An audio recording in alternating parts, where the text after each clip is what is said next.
Ko'p ota-onalarimiz juda ham noto'g'ri fikrlashadi. Farzandini yuzidagi toshmalarni ko'rib, husnbuzarlarni ko'rib o'tib ketadi.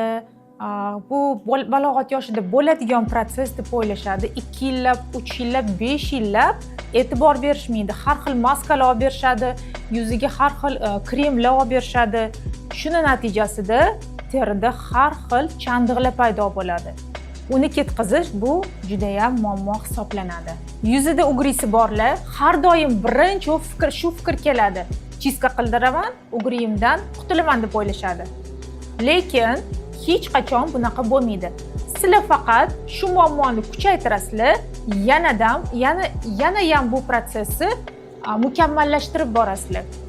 Ugrini siqadi kosmetolog, nima qilsa qiladi, xullas, har bitta gnoy yiringli jarayon yana ham kengayib boradi, infeksiya tarqalib ketadi. Buni davosi faqatgina dermatolog, shifokor nazoratida, ya'ni analizlar topshirib, undan so'ng muolajalar olib boriladi.